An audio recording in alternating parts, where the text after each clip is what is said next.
issa da 3/4 kemm għandi kważi siegħa, imma f'dan siġġimat nidħlu ħafna fid-dettall.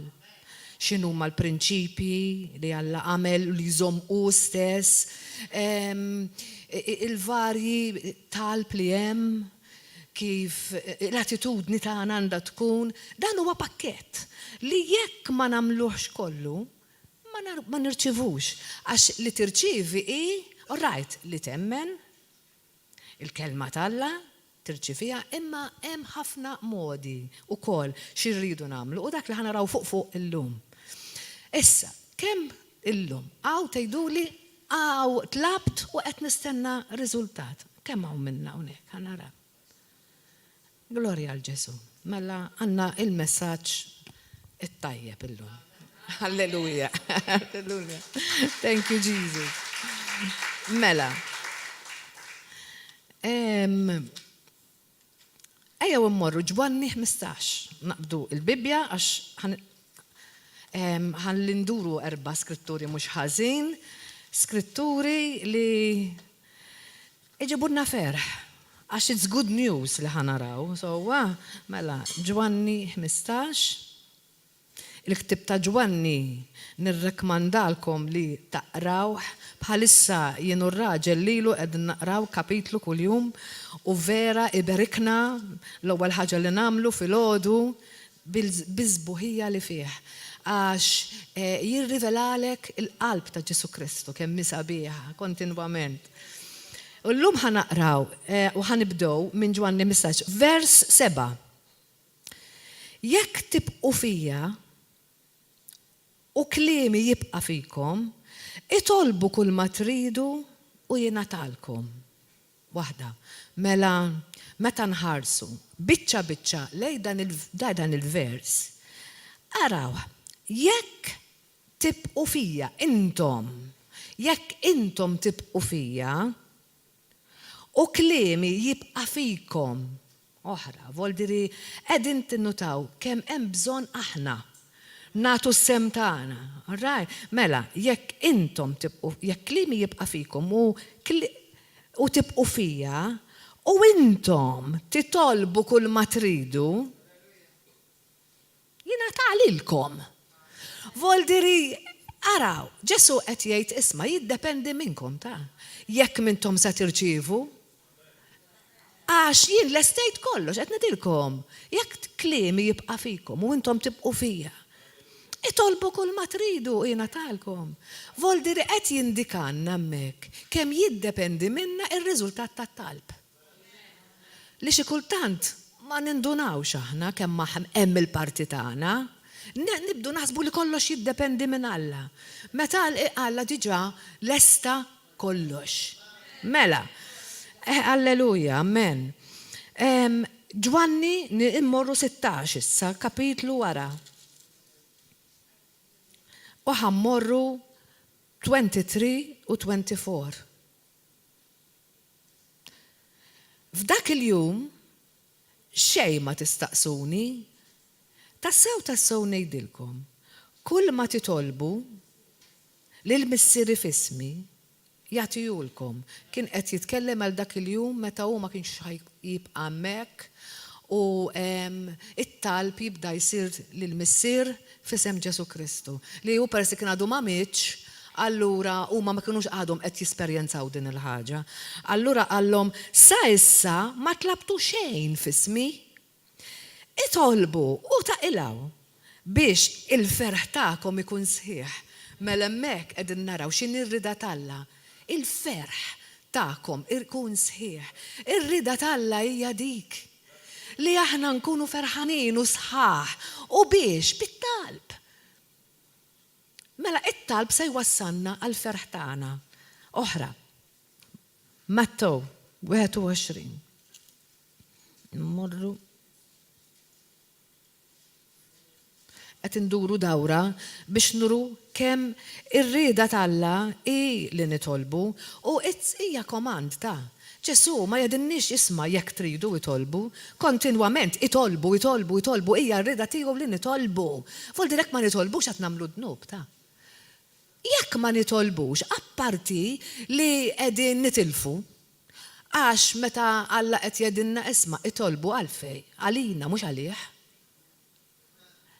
Il-komunikazzjoni li għandu jkollna malla għax għandna bżonnu.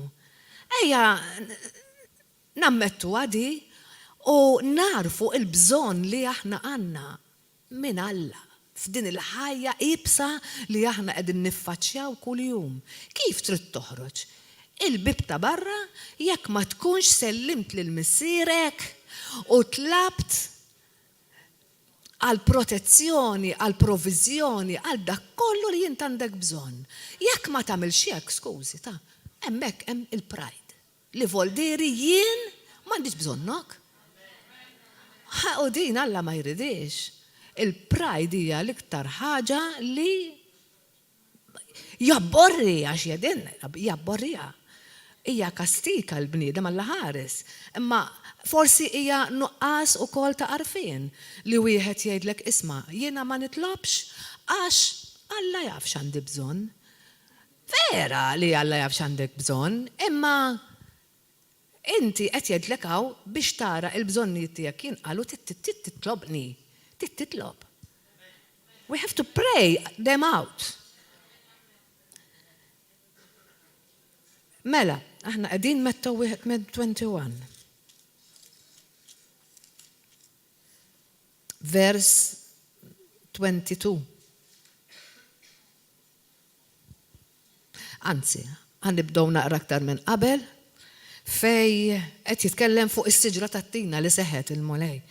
Jekk aħna morru minn vers 21 jgħidlek weġibhom Ġesu meta bdew ishom jiċċassaw għaxrawa misħuta mill-eruq. Tassew ngħidilkom jekk ikolkom il-fidi u ma toqgħodux titħasbu mhux biss dak li ġara lil din is-siġra tagħmlu iżda wkoll jekk mhix ġejja waħda jekk tgħidu lil din il-muntanja li għandek f'ħajtek, l-inkwiet li għandek f'ħajtek, huwa l-muntanja li hawnhekk qed jgħid il-mulej. Dik il-muntanja li int qed tara kbira quddiemek u m'inti tara xejn iktar. Inqala u nxteħet il-baħar. Hekk isir. Kliem Kristu da. U kull ma titolbu ta' iluh jekk għal darb'oħra ikolkom il-fidi. Volderi ara kemm jiddependi kollox minna. Tgħid li ma l-fidi kif ħadd iġini jekk jiena imbagħti biha, jekk jiena qed nibża, jekk jiena qed niddubita affarijiet li jiġru. U xogħol id-demonju hu li jaqtalek qalbek. Xogħol id-demonju hu li iġanna niddubitaw din il-kelma. Allura l-ewwel ħaġa fit-talb li aħna rridu nkunu konsistenti fiha u ma niddubitaw qatt l-imħabba tal-Alla, l-aħwa, li Alla jħobbna. Jekk aħna nankraw f'dil ħaġa li Alla jħobbna, ma nista' jagħmlilna xejn id-demonju dan il-gideb. Għax ibqu ċerti li dik se jipprova jisraq, li mhux jisimek, li mhux jagħtik għasek biex int tieqaf titlob. Għax jekk nibqu ninsostnu, jekk nibqu nirsistu, il-weda tal-Alla hi dak li qed jedinna li titlob u taqla. Issa, hemm ħafna talb li ma jinqalax mal-ewwel. Il-mulej dik qatt ma qalilna li se jinqala mal-ewwel u jiena dika nixed tagħha personalment. Imma x'jiġri fil-proċess li inti qed tgħaddi jekk tibqa' ggranfat mal-mulej jiġru ħafna affarijiet sbieħ.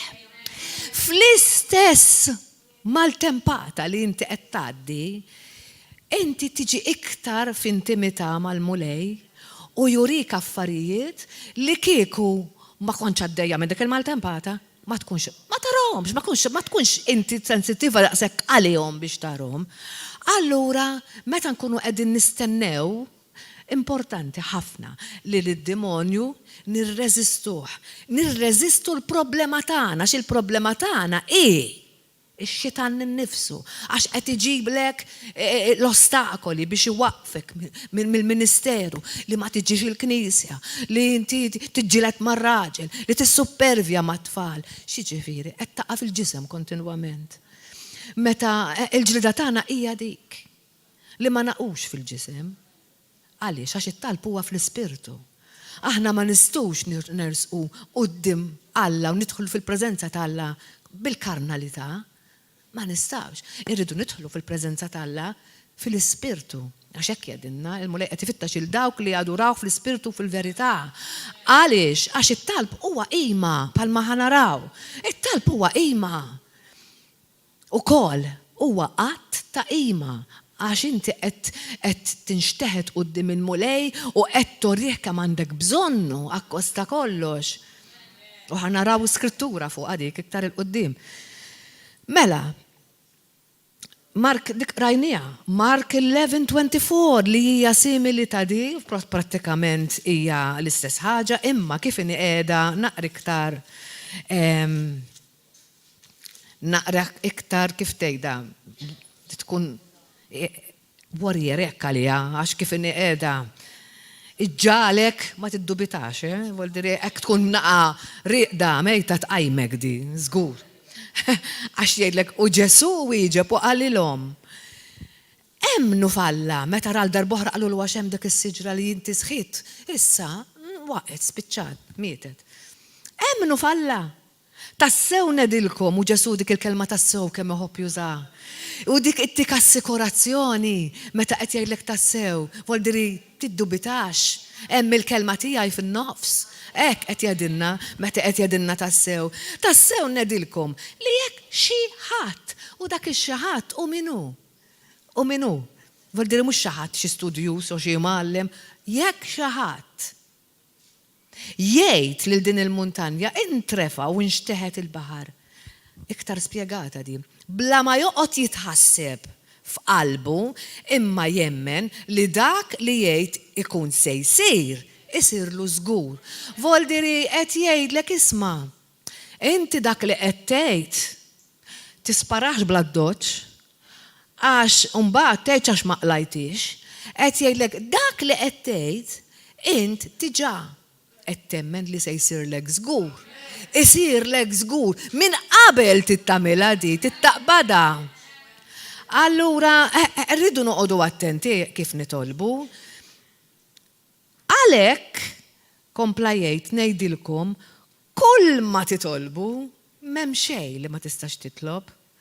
Kull ma titolbu fit-talb tagħkom emnu li tkunu ġaqlajtuh u jingħatalkom. Halleluja. Glorja lilek Ġesu. Issa, meta aħna nidħlu fil-fond tat-talb u għalhekk nixtieq li tagħmluh il-kors tat-talb, għax hawnhekk qed jgħidilna kull ma titolbu jingħatalkom, imma mhux kull talba napproċċjawh bl-istess mod. Għax hemm talb li inti tista' tiddikjarah immedjatament għax huwa promised. Allura inti dak ġast kemm tiddikjarah u tibqa' tinsisti li ħatarah. Imma hemm talb bħalma spjegajna l-bieraħ li mhuwiex qiegħed fil-Bibja, għandek bżonn xi ħaġa inti personali għalik. Sewwa, allura irridu nagħmlu petition. Irridu nidħlu quddiem il-mulej petizzjoni ngħidu. Tafu x'inhi petition, meta nibdu niġbru l-ismijiet biex aħna mbagħad nagħmluha miktuba u mmorru quddiem min għandu is-saħħa u l-qawwa li jagħtihilna. Aħna qed immorru quddiem il-mulej petition. Imma aħna nitolbu li se jagħtihilna, all right? Imma m'hemm l-ebda garanzija li ħajtijinna kif qed impenġuha aħna. All right? Vol diri taf tiġi imma bil-mod tiegħu. Bil-mod tiegħu. Issa, fil-proċess ta' dan kollu, dik ix-xewqa li inti għandek, all right, tinbidel int. Mhux ħajinbidel Alla, għax Alla ma nistennewx li ħajinbidel għalina. Imma fil-proċess ta' dan kollu, bil-qawwa u bil-grazzja tiegħu, inti tinbidel biex ix-xewqa tiegħu issir tiegħek u jagħtihilek. Di tiġri vol diri meta aħna narawha għax jekk int verament għandek ix-xewqa li timxi, fil-rida talla, jekk aħna għandna revelation ta' kemm hija importanti li timxi fir-rida talla. Jekk qed tgħix verament biex inti timxi fir-rida talla, jekk verament qiegħda f'dik il-pożizzjoni, ma tixxenna għal xejn iżjed int titlob ilu tgħidlu mhux my will Lord palma qalet Marija, imma it's your will, mhux dak li netin imma rrida tiegħek ħajkun dak li trid int. Għaliex? Għax għandna l-assikurazzjoni li meta aħna qegħdin nagħmlu dak li jritu, ma nfallu qatt. Ma nfallu qatt f'dinja li daqs daqer u taqlib ta' taħt fuq u ħmieċ u mbarazz jekk kull fejn titfajnejk tibża kważi toħroġ fejn titmur. Fejn titmur. Jiena knibda ngħid jekk ma tiġix il-Knisja, tingħaqad maħutek, tuħu pjaċir fix-xirka li ħanaraw iktar il-qoddim li hija bżonn u jrida għal-mulejdi għax l-ewwel Knisja waħda mill-karatteristiċi li kellha kienet ix-xirka. Hija talb li jfaħru l-mulej, jaqsmu l-ħobs, id-dar, kemm hija importanti li nagħmlu tqarbina kuljum, hekk m'intomx qed tagħmluha għamluha. Hija rikkezza. Hija rikkezza li inti tkun tista' tieħu parti f'dak li il-mulej jgħidlek x'għamilt għalik. Inti kuljum ikollok dik ir-revelazzjoni t-tifkira u l-ġurnata tiegħek taf kif tkun imbirka. Għas int stess m'għandek idea. Il għaliex dak li s-soltu tagħmel minn għalik li jekk ħatitlob u ħatagħmel ċertu ħin, ħatitlef il-ħin. Jaħassra mhux vera. Iktar tagħmel frott. Dak huwa Alla tagħna, iżjed tagħmel frott meta inti ttieħ l-ewwel ħin tiegħek. Għalfejn qed ngħidu dan, għax għandna bżonn nitolbu l-aħwa. Bħala Knisja wkoll għandna bżonn inżidu fit-talb. Għandna bżonn warriors hawnhekk ta' vera. Għalhekk nixtieqkom għamlu daqsxejn kuraġġ u waraw kif tagħmlu u ejjew. Għaliex, għax forsi mhux ħanaraw xi affarijiet bombastiki li ma nafuhomx f'dan il-kors u fl-ħed ngħidu llum, imma li jkollok revelazzjoni importanti tal-dak li qegħdin ngħidu. Għax jekk tista' tkun qed titlob u ma tkunx qed titlob tajjeb. Allura dali ħanaraw. Issa, Ġesu jgħid itolbu kontinwament sewwa. U ma nistux naqbdu skrittura u ġast ngħiduha. Jekk ma tqattax ħin mal-missier u tkellmu u jkellmek lura, m'intix qed titlob?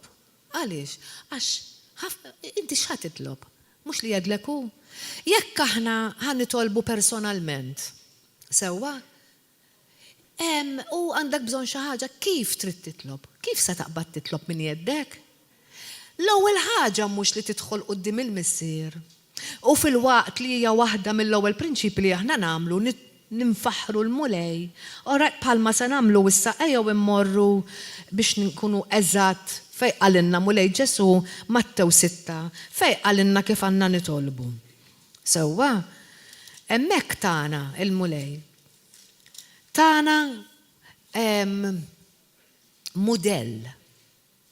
Għax fit-talb tana qasem bżonn formuli ta'. Ma nqasem bżonn formula. Aħna ma naqbdux formula ta' xi ħadd li jagħmel talba u mbagħad nagħmluha. Xi kultant tajjeb daqsxejn għajnuna jekk inti m'għandekx dak in-nar li tidħol jew il-ħin li inti tħalt imma ġast kemm għaddejt talba biex aħjar biex xejn biex neduha. Imma it's not the best. Għax il-talb huwa komunikazzjoni ma'Alla. Sewwa, allura li taqbad talba miktuba minn xi ħadd ieħor, issa qed tagħmel xi ħaġa tiġri u ġerri u li ma tkunx irrida talla dak li inta irrid għalik jew li għandek bżonn. Mela x'qalinna hawnhekk meta qalinna fuq it-talb Ġesu. Ħanibdew minn vers 5 fit-talb. U meta titolbu, tkunux bħal dawk ta' wiċċ bieħor. Voldiri għaw talb li hu ipokritu, wiċċ bieħor. Għaliex, għax mhuwiex skont kif irrid il-mulej. U nafu nkunu qegħdin nirċievu talim, nafu nkunu qed jiġi muri lilna li qegħdin nitolbu ħażin u nibqu ngħidu le għax tallimna hekk. Of course. Għax di tismaħħa kontinwament, għax tallimt hekk u tedli xejn iktar. U dawn in-nies taf xi jkunu nies li di ma jaqbduha qatt. U hemmhekk hemm id-daqqa tal-mewt ngħidilha jien. Għax tieħdok min jaf fejn se tieħdok. Hekk ma taħdokx l-infern ukoll. Għaliex? Għax it-talb li wassal li jasal għand Alla, it-talb li jġib ir-riżultat, l-ewwel net huma qalu li Alla. Dak huwa privileġġ għal dawk li huma Alla, għal dawk li l-Ġesu għamlu ħessit u s-Salvatur tagħhom, għal dawk li huma mwilda mill-ġdid. Għal dawk li jafu xtejt il-kelma Alla, għax irridu nġeddu moħħna bi kuljum bil-kelma tiegħu biex inkunu nistgħu nitolbu r-rida tiegħu, voldi dal-ħafna affarijiet. Jekk ma tkunx imwielet minn Alla, jekk ma tkunx qed taqra l-kelma tiegħu kuljum ma tistax titlob kif joġob lil Alla u ħatibqa' ma tarax riżultat. U min jeħel il-mulej, għax mhux jismani. U waħda mill-affarijiet li jirrikjedi minna l-mulej li t-talb tagħna jkun effettiv ta' fuq għalfej biex jagħti glorja lilu. Diki, għalhekk. Allura, xi jrid id-demonju? Itellifna ħalli l-mulej ma jħux glorja. Mela ejjew laħwa verament niftħu qalbna u nirċievu dan il-messaġġ tal-lum bħal dik iż-żerrija biex tinżel f'dik il-ħamrija u tagħmel l-eruq. U nagħmlu commitment li ħanitolbu kif u skont ir-rida tiegħu. U talb ta' commitment nagħmluh għandna aptit u m'għandniex. Għax jekk indaħluha f'rasna li mhijiex obbligu, taf xi jsir? Isir ferħ. Li jint ma toqgħodx mingħajr talb ta' għalhekk il-mulej għalilna l-iskrittura ta' qabel u l-ferħ tagħkom ikun sħiħ. Għax meta inti tara r-riżultat, awtomatikament ma toqgħodx ma titlobx. Isir parti minnek. Jekk m'intix qed tagħmel hekk qed timmissja ħafna affarijiet. Ħafna affarijiet. U l-iktar waħda hi il-preżenza t'Alla li tħossha kontinwament. Ġo darek, hawnhekk maħutek, tkun fejn tkun. Dik il-preżenza tħossha. Alleluja, grazzi Ġesu. Mela ħankomplu. Grazzi Ġesu.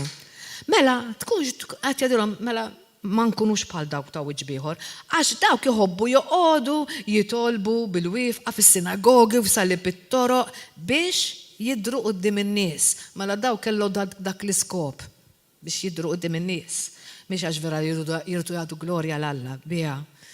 Tassew nedilkom li ħlas tagħhom ġaħadu. Ma jistennew xejn iktar dawk daqshekk. Ma rridux inkunu minn dan nies aħna. Sewwa. Issa, iżda int meta tidħol, idħol fil-kamra tiegħek ta' ġewwa. Għala il-bib warajk u itlob lil missierek li hu fil-moħbi. Fejn in the Holy of Holies. Dak il-bniedem li jaf kif jidħol fil-post il-qaddis huwa xi ħaġa tal-għaġeb. U kif nidħlu fil-post il-qaddis huwa proċess ukoll. Għat li aħna kontinwament qed nġorru l-Ġesu ġo fina, imma li nidħlu dak il-post il-qaddis jirrekjedi ħin. Meta aħna nibdu nfaħru l-mulej, meta aħna nkunu qegħdin praise the Lord, u mbagħad meta nibdu nfaħruh, jiġi dak il-moment ta' trans ngħidlu jien li la tara ta' madwarek, la tara x'inhu jiġri, id-dar la taf x'inhu jseħħ fil-kamra l-oħra, imma tkun int u Alla. Da li jrid il-mulej qed jgħidilna hawnhekk dak il-post il-qaddis sewa. U meta nkunu hemmhekk in that private time, mbagħad inti tkun tidher x'int fil-pubbliku. Meta tibda titlob fil-pubbliku, meta nkunu qed nisimgħu ċertu nies jitolbu aħna, inkunna nafu kemm qegħdin spending their time, kemm qegħdin ikunu ħin mal-mulej. Għax il-bniedem li jkun qatta ħin waħdu mal-mulej, meta jiġi jitlob mal-aħwa tinduna. Għax minn fommu jibda ħireġ kliem ispirat minn Alla, kliem li jaf x'inhu jgħid, mhux bla doċ, x'qed ngħid. Molderi, tiġix tgħidli ġibt skrittura, ejja ngħidu aħna ġejna qegħdin nitolbu hawnhekk. Sewwa inti dak il-ħin taf tirċievi kelma mingħand il-mulej. Għaliex? Għax hekk għandna nkunu meta qegħdin nitolbu, ma nistgħux niġu nitolbu b'xi testimonjanza li ġrat filgħodu. All right? U tkisser l-ispirtu li nkunu qegħdin nitolbu flimkien. Jew inkella jinnaf xi skrittura li kien tak xi ġimgħa ilu. Mhux l-ewwel darba li għamilni jkun hemm xi ħaġa ġdida li ġimgħa ilu. Jew inkella nirrispondu lil xulxin. Nkunu qegħdin qed ngħidhom daw ta' għalfejn biex ma jseħħux. Għalfejn għax qegħdin nitalmu. Sewwa għal u ma neħlux ħin. Anki it-talb ikun ma' Alla. Mhux nagħtu xi risposta lil xi ħadd. Għax tkun ġrat xi ħaġa u għax imbagħad fit-talb nirrispondi, ejjew noqogħdu attenti. It-talb qiegħed biss li nidħlu fil-preżenza tal-Alla, inkellmu l-Alla u jkellimna lura. U b'dak li jkellimna luna we respond to it imbagħad. Dik hija t-talb li meta l-mulej tikkellma inti tirrispondi lura. All right, anke noqogħdu attenti l-aħwa, mhux naqbdu xi kapitlu u nitolbuh u lanħallu il-ħadd ieħor jitlob imbagħad għax ikun sar il-ħin, ejjew nitalmu. Sewwa dak mhuwiex it-talb li jrid il-mulej. It-talb tal-aħwa maqudin u jekk tiġu għall-kors għandna sessions ħieħa tagħha, it-talb jirrikjedi qbil.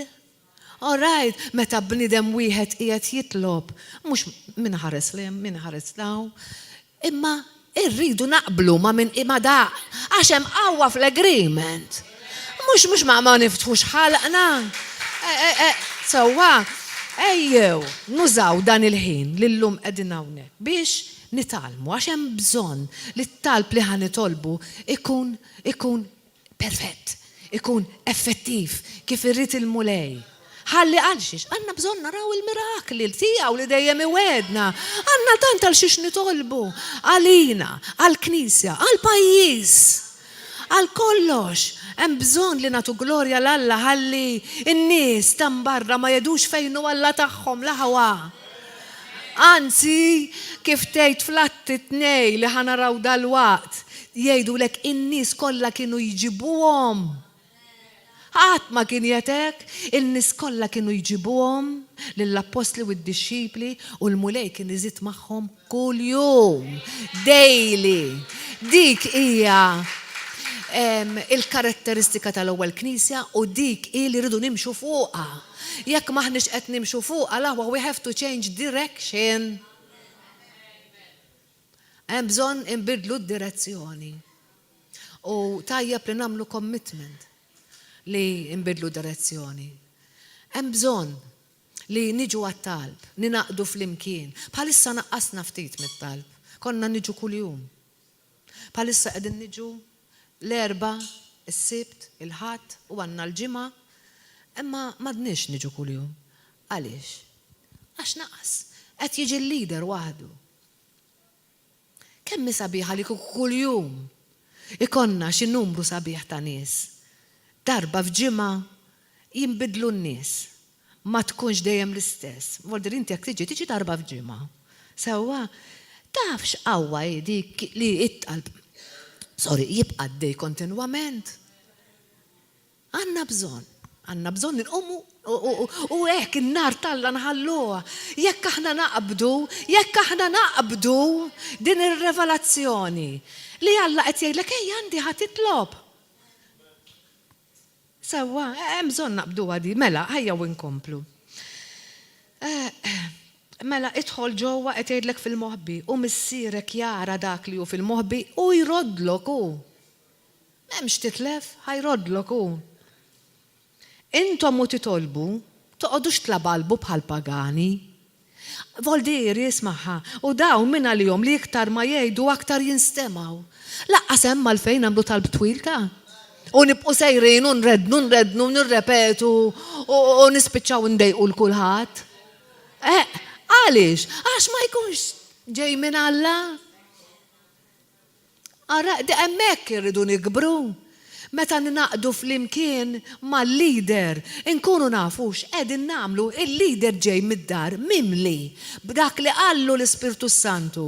U aħna rridu niffollowjaw dak li jkun qed jgħid u ma niżvijawx.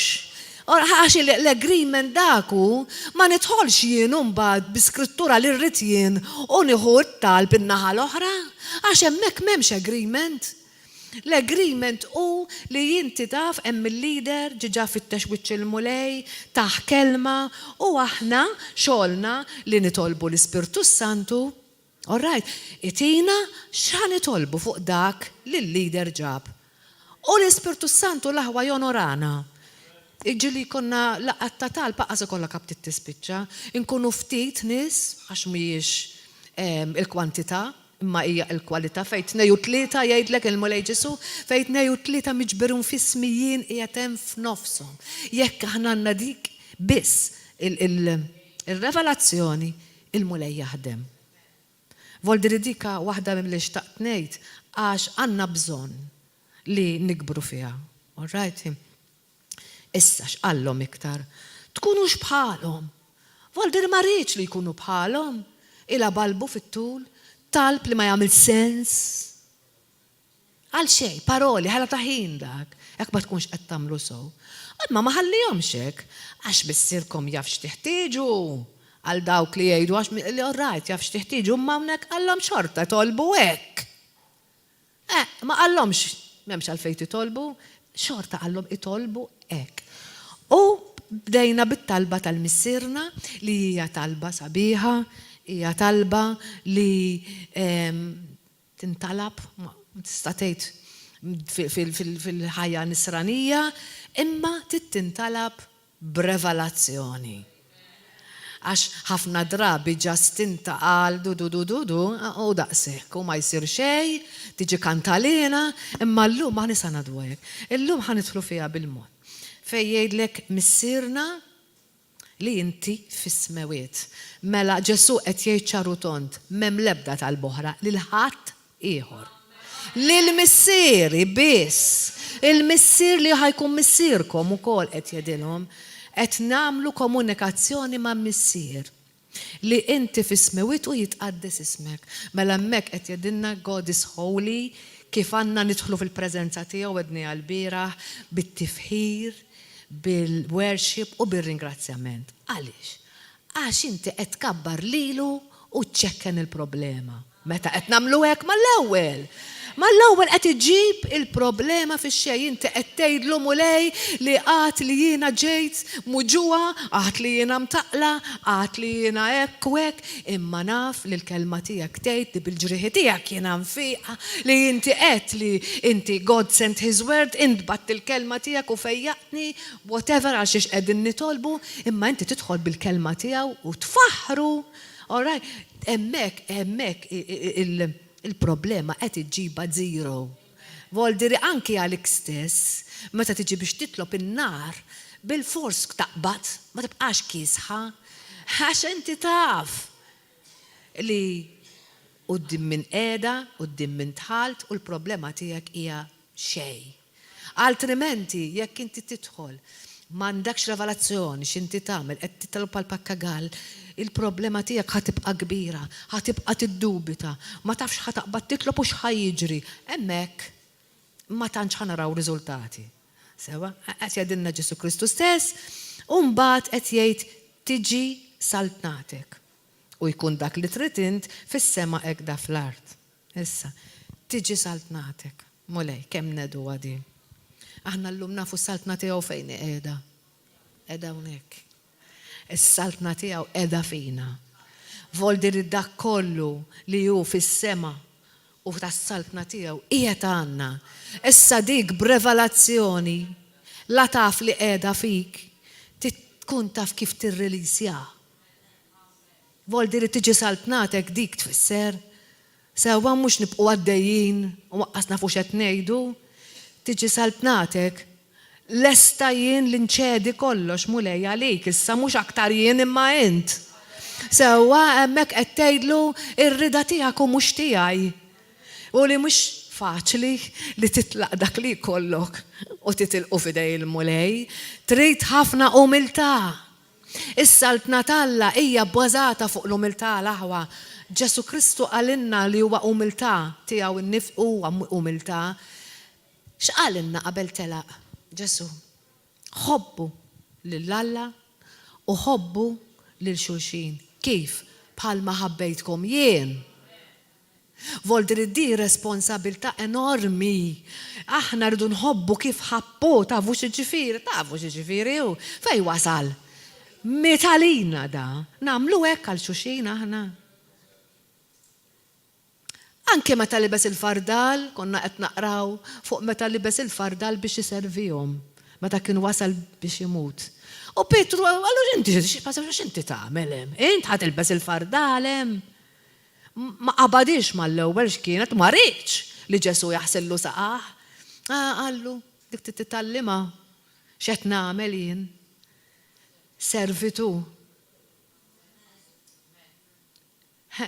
Voldiri biex nkunu fir-rieda Alla u nħallu s-saltna tiegħu. L-aħwa irridu nkunu umli. U fit-talb jekk ma nkunux f'dan l-istat ta' umiltà ma nirċivux.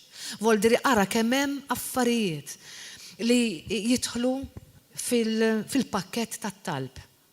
Daw huma l-iskritturi li għandna bżonn nadduhom għax ħafna drabi meta ma nibdux nirċievu qas nibdu nafu għal xixta u tkun xi ħaġa bħal di. Xi tkun il-pożizzjoni tiegħek, forsi int qiegħed f'xi pride, int qiegħed f'xi offense, tkun qiegħed anywhere u f'xi ħaġa li ma tirċivix. Mela Ġesu qed jgħidilna hawnhekk. Tidu titolbu s-saltna tiegħi. Tirrilazzjaw dak li hemm ġo fikom bi kliemkom stess. Aħna nafu d-dikjarazzjoni tal-kelma li jekk irdu nirrilazzjaw parti mill-kors li ngħidu wkoll il-qawwa li hemm fil-kelma. Ħobbżna ta' kuljum atina llum. Hemmhekk hemm il-petition, il-ħobż li għandna bżonn, qed idilna itolbuni dak li għandkom bżonn. Il-ħobżna ta' kuljum. Aħfrinna d-nubietna bħalma naħfru l-minu ħati għalina u la ddaħħalniex fit-tiġri bizdeħlisna mid-deni. Voldiri qed jgħidilna kemm importanti li naħfru. Jekk m'hemmx maħfra, jekk tgħid ma nistax naħfer għax int ma tistax tifhem x'għamilli dak u x'għamlit li dik għax u Alla se jifhimni, mhuwiex se jifhmek.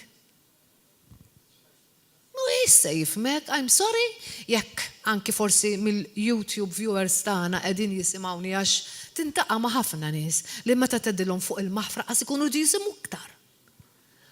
Qas ikunu jdu jisimgħu iktar tant ikunu muġuwin b'xi azzjoni ta' xi ħadd li jew b'xi sitwazzjoni li għaddew. Imma hija ħasra. Li taħfer hija li tinħeles int. Jekk ma tafx qed ngħidulek aħna llum li inti taħfer tinħeles int. Ħadd ieħor dak li għandek l-irrabjat għalih, kapaċi jaf li jint qiegħda f'dis sitwazzjoni ħabba fih. Mela hawnhekk il-mulej qed jgħidlek aħfer għax ħalli tkun tista' tirċievi. Mhijiex faċli, imma meta inti tagħmel id-deċiżjoni, il-qawwa tiġi. Ħafna drabi di nibżaw. Neħdu dik l-action biex naħfru, imma il-mument li tgħidlu l-mulej, jiena ma nistax naħfer, imma nitolbok għejni. Inti ħaddik il-pożizzjoni u il-grazzja tiġi. U dak li inti taħfer ma tibdix tara lilu, inti tibda tara id-dimonju, literalment, li qed jipprova iġalek taqaf dik is-sitwazzjoni, dak li jagħmillek tibda tara inti mhux il-persuna. Għax il-mulej dejjem hekk jgħidilna, mhux il-persuna, qatt tiġġudikaw il-persuna, imma dejjem l-azzjoni li tkun saret li la tkun weġġitek, tkun ġejja mid-demonju ħafna drabi, għax xi kultant ma tkunx ukoll ħanedwa. Xi kultant nistgħu nkunu offenduti aħna b'xi ħaġa li dak li jkun aqqas jaf li weġġak biha. Għalhekk offens mhux tajjeb u nixtieq noħod immorru fuq skrittura ta' il-mara Kananija. Għaliex għax dik hija skrittura li Matthew 15, morru Matthew 15. Fej jorina, kemm kellha l-fej tiġi offenduta dil-mara? Ħafna kellha l-fej tiġi offenduta, imma ma ġietx offenduta u il-miraklu li ridet ħaditu. Voldiri hemmhekk qed tallimna wkoll Ġesu li fit-talb manna qatt inkunu offenduti. Ħanaqrawa daqsxejn għax vera nħobba din l-iskrittura. Matthew 15, verse 21. Il-fidi tal-mara Kananija, mela di ma kienx tal-patt. Sewwa, voldiri bħal meta qed ngħidu aħna mhijiex born again, ma kienx tal-patt. Allura, ħanaqrawa. Ġesu ħareġ minn hemm u telaq lejn Tiru Sidon. U ħarġet waħda mara Kananija minn dawk l-inħawi u qabdet tajjat u tgħid. Voldiri di biex qabdet tajjat u tgħid semed bih. Sewwa u emnet u bdiet tgħid ħenna lija mulej bin David. Ħenna lija mulej bin David. Binti għandha fiha xitan u madura ħafna. Taf qed tgħidlu ejni mulej. Ejni, ġiet f'dik is-sitwazzjoni, għandha bżonn lajnuna. Kemm għandna bżonn nedulu ejni mulej. Għadajt voldiri di talima lina, ejni mulej f'kollox. Iżda ma weġi biex kelma.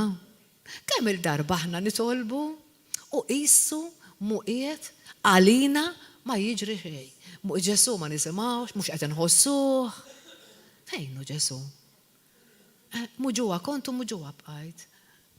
Bla dar kontu bla dar bqajt.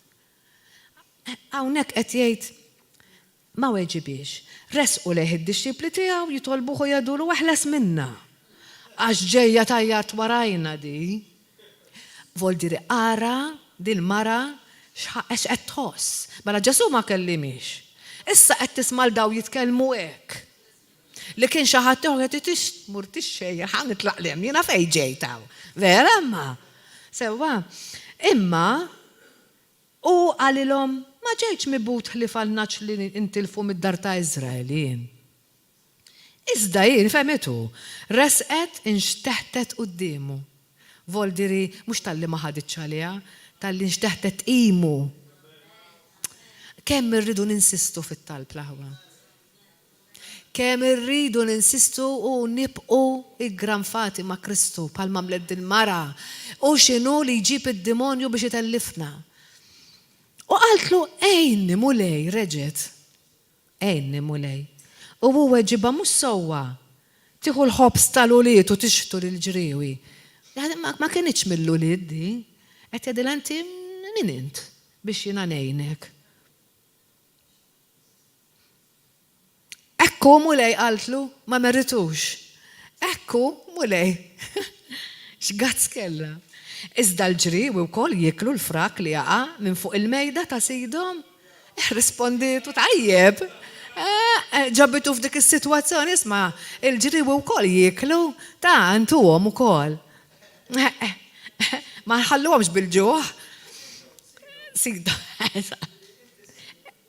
Exactly, eżatt, sidhom, itihom jieklu. Imbagħad wieġeb Ġesu għalilha mara. Il-fidi tiegħek kbira. Voldiri meta aħna nibqu ninsistu u ninsistu, il-mulej fl-aħħar taf x'jadinna, il-fidi tagħkom kbira. Irċievi dak li għandek bżonn. Hekk qed jgħidilnaw il-fidi tagħkom kbira. Alla.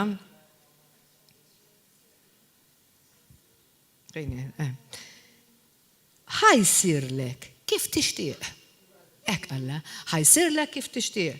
U minn dak il-ħin stess binta fieqet. Alleluja.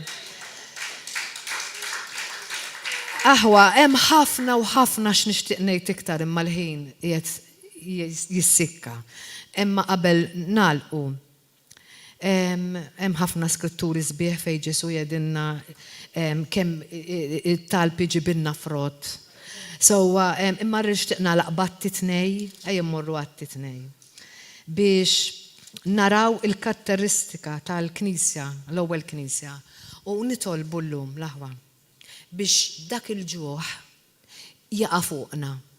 Ħalli bħalma kienet l-ewwel Knisja inkunu aħna nimbnew kif kienet l-ewwel Knisja. Nħalluha tkun il-blueprint tagħna fil-verità.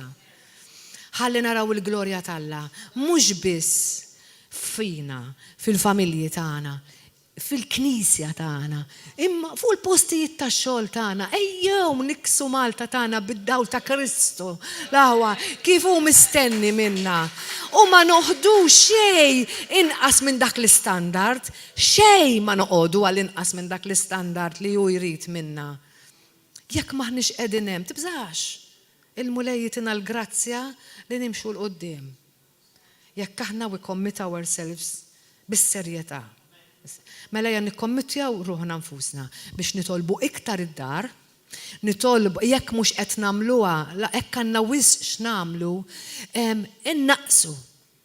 Ma tistax taqta' talb għax għandek wisq x'tagħmel, għax qed taqta' l-Alla minn ħajtek. Minti għandek hemm il-pride, m'intix qed tidħol qudiemu biex jgħinek, biex jigwadak, biex jitimak, qed tagħmel kollox minn jeddek. Ejjew nippruvaw nitqarbnu kuljum. Hija barka sabiħa, ma toħodlekx ħin. Voldiri hemmhekk ukoll qegħdin nipparteċipaw f'dak li jagħmel Ġesu għalina. Voldiri u nikkommittjaw ukoll nagħmlu commitment biex nibdew ninaqdu. Għandna l-ġimgħa nippruvaw nibdew minn hemm, sewwa l-erba', il-ħadd, is-sibt u l-ġimgħa u mbagħad blajnu Natalla jekk naraw li hemm numru qed jikber nibdew nagħmluh kuljum. Kif in-xewqa tagħna u kif jixtieq li jagħmilha l-passer naf fiċ-ċert u kif jixtieq Ġesu li l-Knisja tkun Knisja ta' talb. Ejjew ħankunu eżempju għal ħaddieħor l-aħwa. Ħajjedu bħal dik il-Knisja rridu nkunu aħna li jaraw il-mirakli. Mela, Atti-2 jgħidlek wara li jagħmel id-diskors Pietru sewwa jekk nibdew ejjew nibdew ftit ħanalqu biha minn vers 37. U jgħid dak il-kliem li semgħu mingħand Pietru laqathom ħafna. Laqtilhom il-qalbhom u qalu lil Pietru u lill-apostli l-oħra. L-aħwa x'għandna nagħmlu issa aħna? U Pietru weġibhom indmu, itamdu kull wieħed minnkom fl-isem ta' Ġesu Kristu għal maħfra ta' dnubietkom, bodri kemm neċessarja li l-bniedem ikun jaf x'inhu jagħmel. Jindem u jitammet min jeddu. Jaf x'inhu jagħmel. Sewwa kull wieħed minnkom fl-isem ta' Ġesu Kristu għal maħfra ta' dnubietkom u intom tirċievu d-don tal-Ispirtu Santu. Għax il-weda qiegħda għalikom qed jgħidilhom għallu liedkom u għal daw kollha li huma fil-bot li huma aħna. Voldiri mhix qiegħed għal dak iż-żmien biss bħalma jgħidu ħafna. Għal żmien tal-apostli daw l-affarijiet biss qiegħed għalina li konna fil-bod. Ġesu Kristu meta mit fuq is-salib kien qed jara lilek u lilek u lilek u lilek. Halleluja! Grazzi Ġesu. Kien qed jippreparanna dak li aħna rridu nirċievu by choice, bażla tagħna. Mhux bil-fors ġi fuqna choice, hemm għażla tagħna. Mela, sewwa għax il-bada tagħna qiegħda għalikom u dawk kollha li l-mulej Alla tagħna jsejħilhom. U b'ħafna kliem ieħor tom xhieda u wissihom billi qallhom salvaw lilkom infuskom minn dan in-nisa l-ħażin oqgħodu attenti. Hawn nisa l-ħażin. U noqogħdu attenti li ma niċċabsux miegħu. Għalhekk dawk li laqgħu kliemu, mhux kulħadd, tamdu u dakinhar inaqdu mad-dixxipli madwar 3000 ruħ. Ara meta jkun hemm l-Ispirtu Santu fin-nofs jiġri. Sewwa 3000 ruħ u kienu iżommu sħiħ fit-talim tal-apostli, ma jiddubitawx, mhux illum għandi aptitu għada m'għandix, jew illum qed naqra għada ma kienu jżommu sħiħ, jiġri x'jiġri, ma jiċċaqilqux, kienu sodi. U fl-għaqda ta' bejnietom, qed jgħidlek l-għaqda tal-bejnietom, ix-xirka. Ix-xirka ma nħallux min jiddividina, ma nħallux diviżjoni. Tidħol bejnietna, importanti. U fil-qsim tal-ħobs kif qegħdin ngħidu itqarbin kuljum u fit-talb. Mela hemmhekk hemm l-ingredjenti ta' knisja kif irida Kristu u knisja li tara l-mirakli. Iktar. Wara imbagħad il-biża waqa' fuq kulħadd għax ħafna kienu raw il-mirakli u s-sinjali li kienu jsiru permezz tal-apostli. Dak li jiġri mbagħad meta l-qawwa talla tibda tidher, tafu li t-talb huwa l-qawwa talla the power of God. Dak hu t-talb il-qawwa talla li mingħajru ma jista' jsir xejn. Dawk kollha li kienu jemmnu kienu ħaġa waħda però. ħaġa waħda, voldiri fil-qalb, fil-moħ, kollha jaħsbu kif irrid Kristu dak li jusow, ħaġa waħda fl-imkien, mhux dik tgħid hekk, liħor jgħid hekk, anzi, int titfal ħadd ieħor qablek skont il-kelma talla, titġib il-ħuk qablek, tirrispetta l-ħuk u x'għandu bżonn ħuk iktar milli għandek bżonn int. Biex inkunu qegħdin vera noġbu lil Alla. Dawk kollha li kienu jagħmlu fi ħaġa waħda u kienu jaqsmu kollox bejnietom, ibiju ġidhom u kull ma kellhom u jqasmu dħul bejn kulħadd skont il-ħtiġa ta' kull wieħed. Hawnhekk qegħdin naraw il-qalb tagħhom ta' waħda kollox flimkien. Sewwa. U kuljum kienu jmorru fit-tempju flimkien, jaqsmu l-ħobs fi djarhom u jissieħbu fl-ikel biqlub ferħana u safja. Voldiri hawnhekk x'jiġri mbagħad il-qlub hekk ikunu ferħ u qlub safja. Xi ġmiel. La ejra, la rabja, la offense, immaġina kif ikun ngħixu hekk il-ġenna tal-art. Halleluja. Huwa possibbli. Huwa possibbli, it's possible, jekk aħna nagħmlu commitment. U x'jiġri? U kienu jfaħħru lil Alla għax imbagħad it-tifħir jiġi awtomatiku li aħna nfaħħru l-Alla u mbagħad ir-riżultat kien u l-poplu kollu kien iġibhom, kien jirrispettom, kien irid dak li għandhom huma. Hekk irdu nkunu aħna u minn jum għal ieħor il-mulej kien iżidilhom magħhom lil dawk li jkunu salvi. Dak huwa r-riżultat tat-talb meta jkun effettiv. Kien jaħdem magħhom u jużhom, alright, dak kellhom l-ingredjenti għar-revival li tant nixtiequ l-aħwa. Mela, ma nistax inkompli għaddejja, jekk tridu l-kumplament. Ejjew għal-kors, għax hemm ħafna xi Alleluja. Għax għandi l-arloċa u qed jgħid id-9:05. Soba, allura ħajkolli nieqaf u imbaxxu rasna ħalli